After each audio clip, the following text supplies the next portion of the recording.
I'm 34 years old. I'm here. I'm queer. Get used to it. Thank you. Small problem. I am the only person that has to get used to it. You see, as I come out to all of my friends, I quietly go, I need to tell you something. They get excited and go, oh my goodness, have you stopped dating dumb guys and gone back to women? Congratulations. And I say, no, this is brand new to me.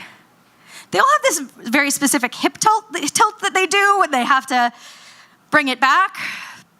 The thing is, I've only ever dated like cis straight men. Worse, I've only dated comedian cis straight men. So let's put it this way. A lot of guys with a strong 15 have given me their best 5. 3. There's a comedian clapping at the back. Not you, you're lovely. Okay. And I go and I don't know what to do. I'm lost. I go and I ask female straight friends for advice because who knows women like women, right? Yes. Whoever has laughed at that, I'm going to talk to you after the show. Yes, my straight female friends give me wonderful advice like, well, on a first date with a woman you've met off the internet, why not bring flowers?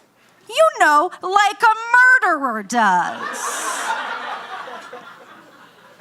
But it's okay, I'm scared, but I'm gonna make a plan. Now, my heart basically like lives right here in my throat. Yes, constantly, because when you're 34 and then suddenly realize you like women, it's basically like suddenly being 17. Except when I was 17, everyone else was 17. Now, like women, non-binary folks, anyone in like a Ramones t-shirt just like shines from space. So I'm just trying to figure it out and I'm scared all the time. I have an anxiety disorder. My shoulders are basically up like this constantly. Sexy. But that's okay. I'm gonna make a plan. I sit and I make a spreadsheet and I read like websites and magazines and I stop talking to my straight female friends about anything to do with women and I figure it all out. First thing to do, I gotta learn how to talk to women. Where do I find gay women? I know. The gayest profession, bike mechanics. It's perfect. It's perfect, foolproof. So I basically just like walk down the street trying to find a bike party. And the good thing is, everyone, we're in Toronto. All you really have to do is go around and go, bikes! And eventually someone will invite you to a bike party. So I have my spreadsheet and I have my plan, and I spend like a week in front of the mirror just being like, hey. And I have my bike facts, which is like one fact, which is, don't fall in love with me. Did you know on a bike, the seat is called a saddle? Yeah. Watch out, ladies. And non-binary folks. Okay. I head to the party and I walk in to a sea of the coolest people I've ever seen. Like, everyone is in a Ramones shirt. Or cooler, because I don't know cool things. Whatever's cooler than the Ramones. Everyone's in jean jackets. Everyone's in leather jackets. Probably vegan leather jackets, because bike mechanics. And I walk in with my bike, and I'm like, hey, I've got a bike. Where do I put my bike? Bike. And everyone's like, over there, it's a bike party. Everyone has a bike, Erin. It's fine. Got a plan, got a spreadsheet. I walk in. So part of my plan is I will find the most nervous person there. They will be delighted that I've talked to them. They'll be like, you're my savior. Let's touch stuff. Maybe some butts. Anyways, I've got it all planned out. I walk in and I see her. She's got pink hair and refuses to make eye contact with anyone. Yeah. And I walk over to her with my opening salvo. So, bikes, the seats are called saddles. And she looks up like a flick, looks back down, and like slides over to the next conversation. That's okay. I got a spreadsheet, I'm fine. I also slide to the next conversation. And lady who can't make eye contact, suddenly comes alive, and everyone's talking about Oasis, the sex club in Toronto. Everyone's like, yeah, oh my God, it's so much fun. People who can't have a whole sentence because it's too scary are like, I had sex with 3 women, it was amazing. They all high five. It's great. We're all talking, oh my God, I had a water gun fight. A water gun fight. Is it a real water gun? I don't know. I'm terrified. I don't want to know what that is. I want to know exactly. As soon as I get home, I'm Googling that. Okay? Step 1 on the Excel spreadsheet didn't work so well. It's fine. I take my leave. I grab my bike. I head out. I spend a week just kind of sitting and planning and scheming and resenting and resenting. Pink-haired lady can have sex with 3 women and can't make eye contact with me. So I just sit there resenting, and my stomach churns, and I'm just in a cloud of regret. And honestly, fart fumes, because regret does a big thing to my stomach. And I'm Googling, and I'm finding more information for my very careful plan when something pops up on Facebook. It's an invite that night to an event called Puppy Love. And it's described, some of you might have gone, it's described as a peck on the cheek and some board games. Those are my people, that's my level, I can do it. I've played a lot of Monopoly, I've won at least once, I can do this. And I head out, and I get to the door of the venue, and I open it, and just a wall of Lady Gaga hits me, right? And the door creaks open. I hear that last creak, and then just Bad Romance hits me. And I look into the eyes of the most beautiful woman I've ever seen. She's wearing a patchwork sweater. Now, for some of you, that might seem actively unattractive. First of all, you're wrong. How dare you? Second of all, picture her as Natalie Portman or whoever, whatever. She's stupendous. She's my dream. And she's sitting behind a card table. And I'm trying to yell, but it's just Lady Gaga, wall of noise, can't fight against it.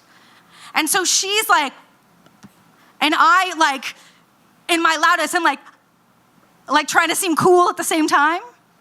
And she keeps mouthing, and I keep mouthing, and I keep picturing other mouthing I would like to do. And then suddenly, just as I'm about to yell, can I buy you a drink? The sound stops. And I am yelling directly into the face of the most beautiful woman I've ever seen. And I repeat, all the rest of you who disagree are wrong. And what she says is, the tickets are $20. I know, $20. How dare you? She's beautiful. So I reach in for my emergency stash, pull it out, and I hand her a crumpled 20, sweaty 20, and I walk in. Now I'm gonna remind you, this event was described as a peck on the cheek. It's board games. I'll walk in, one wall is just projected porn. It's women who've just taken off their patchwork sweaters moments ago. Now, there's a thing about me, if I'm in a room and Tom Cruise is right there and everyone's don't look at Tom Cruise, I'm gonna look at Tom Cruise. I don't care about Tom Cruise.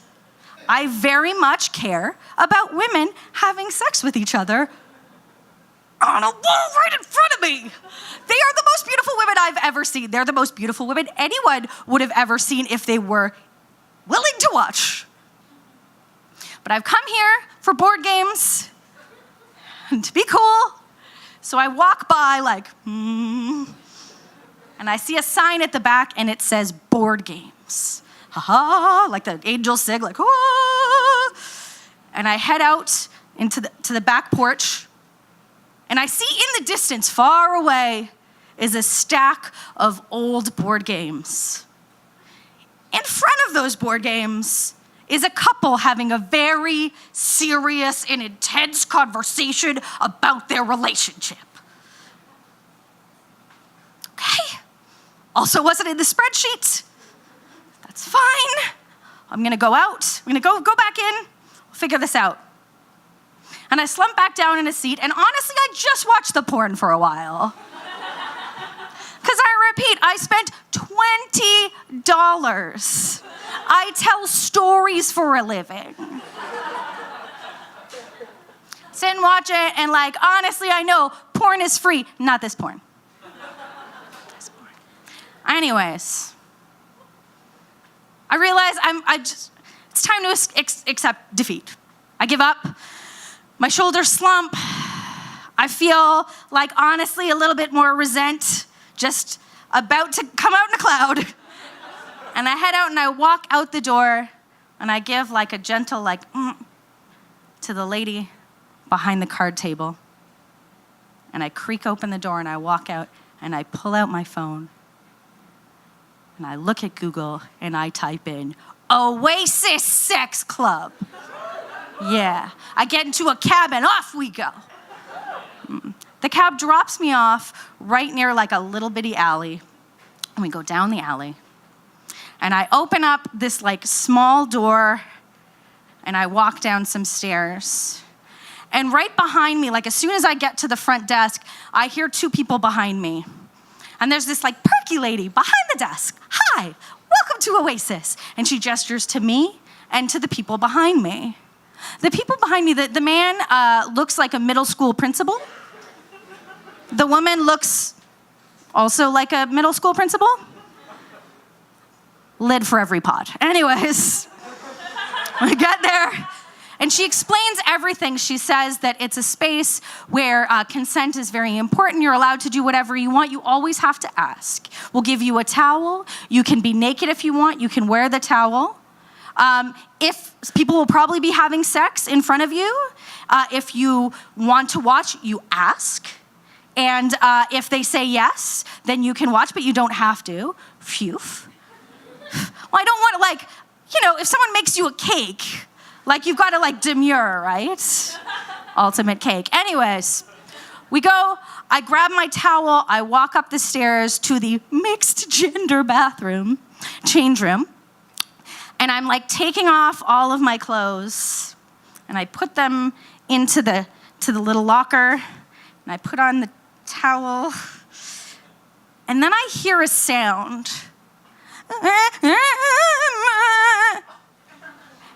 It's strangely familiar, but I can't quite place it. So I just peek around the lockers and I see it.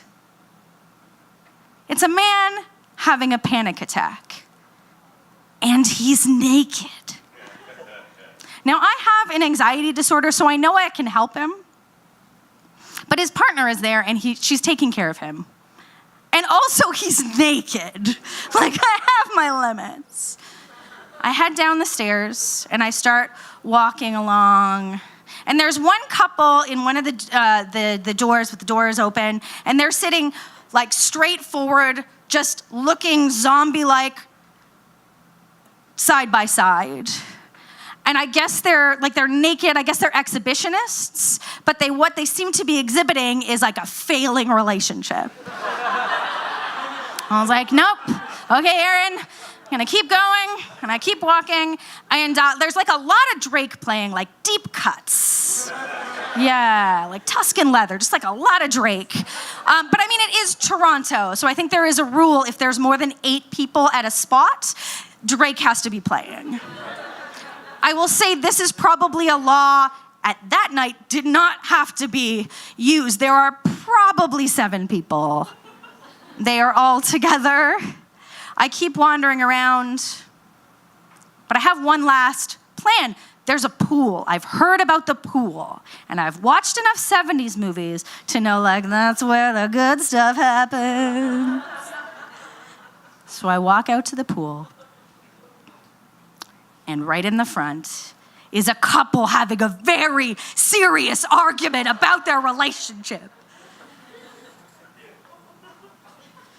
So I drop my towel, and I walk in, and I walk back and forth 3 times to say that I've done it. I put my towel on, I go back upstairs, put my clothes on, head back down the stairs. It has been 7 minutes, ladies, gentlemen, non-binaries. See me later. Anyways, it's been 7 minutes, and the perky woman behind the counter, she says, "Oh, are you leaving already?" And I say, "Oh, I have, actually, this is a big deal for me. I have an anxiety disorder. This is major for me." And she says, "Oh, really? Well, I've got something for you." And in my hand, she puts a coupon for 25% off of Oasis. The thing is, as much planning as you can do in your life, things just happen. Like, I know I would love to have a spreadsheet for everything in my life, but the truth is the best stuff happens by accident. The most wonderful and beautiful things happen in my life way out of plans. But just in case I'm wrong, whoops, 25% off of Oasis. Meet me after the show. Thank you.